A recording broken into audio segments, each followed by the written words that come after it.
வணக்கம் ரேவிஸ், welcome to our beauty world. இன்றைக்கி இந்த ஒரு சிம்பிளான வெட்டிங் கெஸ்ட் மேக்கப் டியூட்டோரியல் தான் பார்க்க போகிறோம். இந்த மேக்கப் டியூட்டோரியல் ரொம்ப ஈஸியானதாக இருக்கும். நீங்கள் டக்குனே ஈஸியாக கிளம்பிடுற மாதிரி இருக்கும். அண்ட் நிறைய ப்ராடக்ட்ஸும் இருக்காது. ரொம்ப மைல்டான மேக்கப்பாக தான் இருக்கும். ரொம்ப சிம்பிளாகவும் இருக்கும். அதே நேரம் நீங்கள் ஒரு வெட்டிங்க்கு கெஸ்ட்டாக போகிறீங்கன்னா ரொம்ப ஆப்டாக இருக்கும் இந்த மேக்கப். ஸோ இப்போ வாங்க வீடியோக்குள்ளே போகலாம். இப்போது ஃபேஸஸோட மேக்கப் ஃபிக்ஸிங் ஸ்ப்ரே எடுத்து என் ஃபேஸ் ஃபுல்லாக நல்லா ஸ்ப்ரே பண்ணிக்கிறேன். அப்போ என்னோடய மேக்கப் ரொம்ப லாங் லாஸ்டிங்காக இருக்கும். சப்போஸ் நீங்கள் ஒரு வெட்டிங்க்கு போகிறீங்கன்னா ரொம்ப தூரம் உங்கள் மேக்கப் ஸ்டே ஆகிருக்கணும். ஸோ அதுக்காக தான் இங்கே நான் எந்த ப்ரைமரும் அப்ளை பண்ணல. நெக்ஸ்ட் நான் ஆரஞ்சு கரெக்டர் யூஸ் பண்ணுறேன். எல்ஏ கேர்ளோட ஆரஞ்சு கரெக்டர் யூஸ் பண்ணுறேன். நான் ஸ்ட்ரைட்டாகவே ஃபவுண்டேஷனுக்கு போயிருக்கலாம். பட் எனக்கு பிக்மெண்டேஷன் இருக்கனால கண்டிப்பாக நான் ஆரஞ்சு கரெக்டர் யூஸ் பண்ணியே தான் ஆகணும். உங்கள் ஃபேஸில் எந்த விதமான பிக்மெண்டேஷனோ இல்லை மார்க்ஸோ இல்லாட்டினா நீங்கள் டேரெக்டாக ஃபவுண்டேஷனுக்கு மூவ் பண்ணிக்கலாம். எனக்கு டஸ்கி ஸ்கின் டோன், அதுவும் இல்லாமல் எனக்கு மவுத்தை சுற்றி கொஞ்சம் நோஸ் கிட்ட அண்டர் ஐஸ் கீழெல்லாம் டார்க்னஸ் இருக்கும். ஸோ அதுக்கு மேலே நான் ஃபவுண்டேஷன் போடும்போது ரொம்ப டார்க்காக க்ரேயிஷ் ஆகும், ஃபவுண்டேஷன் ஆக்சிடைஸ் ஆகும் சொல்லப்போனால். ஸோ அதனால் ஆரஞ்சு கரெக்டர் வச்சு எனக்கு நல்லா கன்சீல் பண்ணிவிட்டு அதுக்கப்புறமா ஃபவுண்டேஷன் போடும்போது எனக்கு கொஞ்சம் ஓரளவுக்கு மேக்ஸிமமாக நீட்டான ஒரு ஃபினிஷ் கிடைக்கும். அண்ட் டக்குனே என் ஃபவுண்டேஷன் ஆக்சிடைஸ் ஆகாது, க்ரே ஆகாது, ஒரு மாதிரி ஆஷி டோனாக ஆகாது.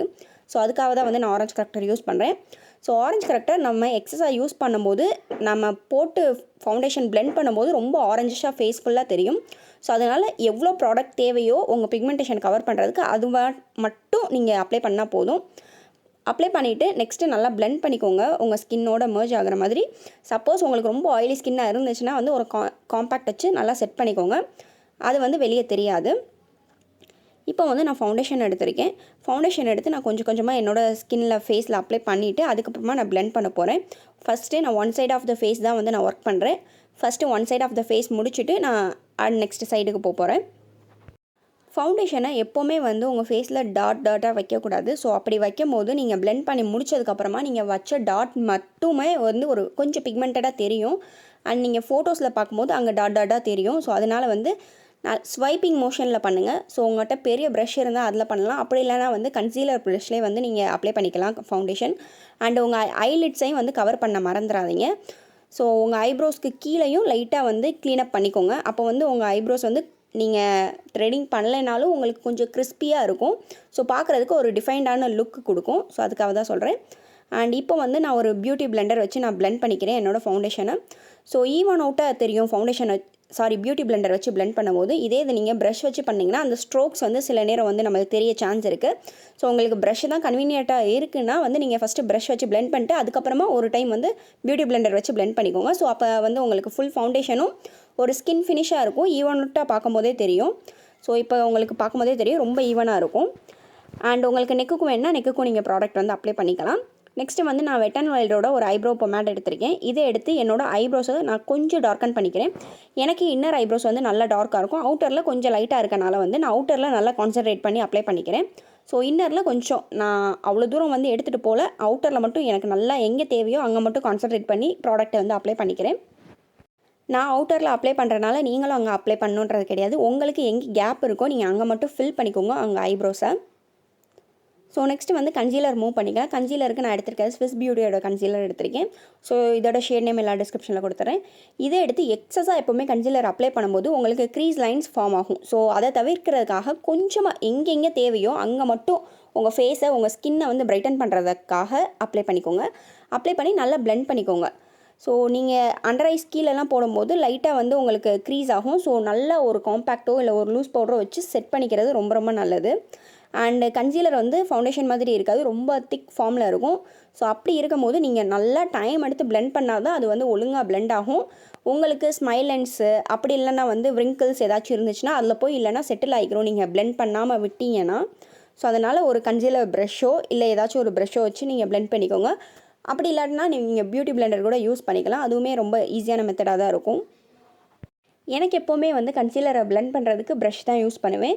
ஸோ அதுக்கப்புறமா கொஞ்சம் ஹார்ஷ் லைன்ஸ் தெரியக்கூடாதுன்றதுக்காக நான் பியூட்டி பிளெண்டர் எடுத்து ஒரு டைம் மேலோட்டமாக லைட்டாக பிளெண்ட் பண்ணிக்கிடுவேன்.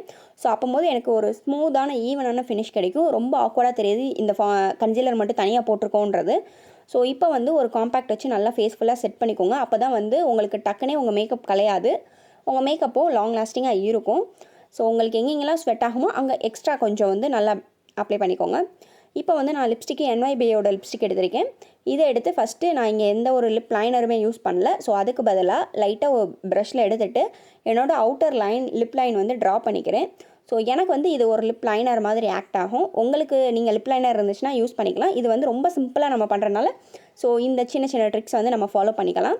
ஸோ இதையே வந்து நம்ம லிப்ஸ்டிக்காகவும் அப்ளை பண்ணிக்கலாம், லிப் லைனராகவும் அப்ளை பண்ணிக்கலாம்.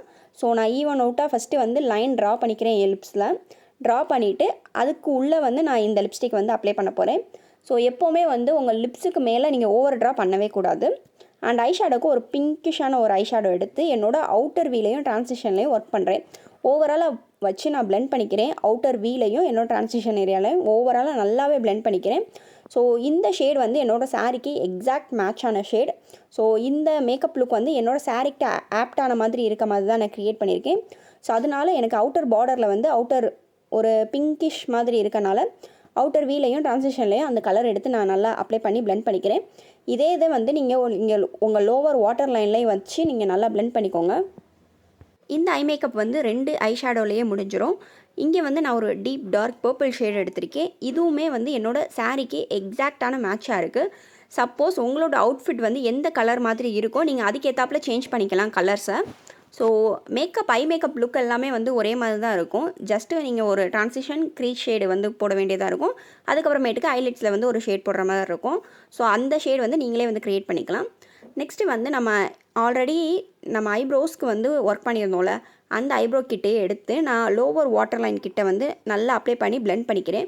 நம்ம இங்கே எந்த விதமான காஜல் வந்து அப்ளை பண்ண போகிறதில்ல. ஸோ அதுக்காக வந்து ஒரு மிடில் ஆஃப் த ஐ வரையும் தான் நான் அப்ளை பண்ணுறேன். ரொம்ப டீப் டவுனாக வந்து நான் போக கிடையாது. அண்ட் ஐலைனரும் நான் இங்கே யூஸ் பண்ணல. அதே ஷேடு எடுத்து மேலேயும் ஒரு ஐலைனர் லுக் வந்து க்ரியேட் பண்ணிக்கிறேன். நல்லா ஸ்மஜ் பண்ணி விட்டுக்கிறேன். ஸோ அப்போ வந்து நம்மளுக்கு ஒரு ஃபுல்லரான ஐ லுக் கிடைக்கும். இந்த ஐ மேக்கப்புக்கு ஐலைனரோ காஜலோ தேவையே கிடையாது. ஸோ ரொம்ப சிம்பிளான லுக்காக தான் இருக்கும். அண்டு நெக்ஸ்ட்டு வந்து நான் மஸ்காரா அப்ளை பண்ணிக்கிறேன். மஸ்காராவுக்கு வெட் அண்ட் வைல்டோட மஸ்காரா எடுத்திருக்கேன். இதை வந்து ஒரு குட் அமௌண்ட் ஆஃப் மஸ்காரா வந்து அப்ளை பண்ணிக்கோங்க. பிகாஸ் வந்து நம்ம இங்கே எந்த விதமான ஃபால்ஸ் ஐ லேஷும் வைக்க போகிறதில்ல. அப்போது வந்து உங்களுக்கு கொஞ்சம் ஐ லேஷ் வந்து ஓப்பன் அப் ஆகி தெரியணும்னா வந்து இந்த ட்ரிக் வந்து யூஸ் பண்ணுங்கள். ஃபஸ்ட்டு ஒரு கோட்டிங் கொடுத்துட்டு அதுக்கப்புறமா ட்ரை ஆனதுக்கப்புறம் இன்னொரு கோட்டிங் கொடுங்க. உங்கள் ஐ வந்து நல்லா ஓப்பன் அப் ஆகி இருக்கும். ஸோ அவ்வளோதான் நம்ம மேக்கப் வந்து ரொம்ப ரொம்ப சிம்பிளான மேக்கப், ஈஸியாகவே முடிஞ்சு. அண்ட் நீங்கள் டக்குன்னு ஏதாச்சும் ஃபங்க்ஷனுக்கு கிளம்பணுன்னா நீங்கள் இந்த மேக்கப் வந்து ஈஸியாக ஆட் பண்ணிவிட்டு கிளம்பலாம். அண்ட் உங்களுக்கு டைம் சேவிங்கும் கூட. அண்ட் ரொம்ப சிம்பிளாகவும் இருக்கும். ரொம்ப மேக்கப் அப்ளை பண்ணியிருக்க மாதிரி வியர்டாக தெரியாது. அண்ட் உங்களுக்கு காஸ்டியூம்க்கு ஏற்றாப்புல வந்து நீங்கள் இந்த மேக்கப் வந்து டிசைன் பண்ணிக்கலாம். ரொம்ப ரொம்ப சிம்பிளான லுக். ஸோ ட்ரை பண்ணி பாருங்கள். தேங்க்யூ ஃபார் வாட்சிங் அவர் சேனல்.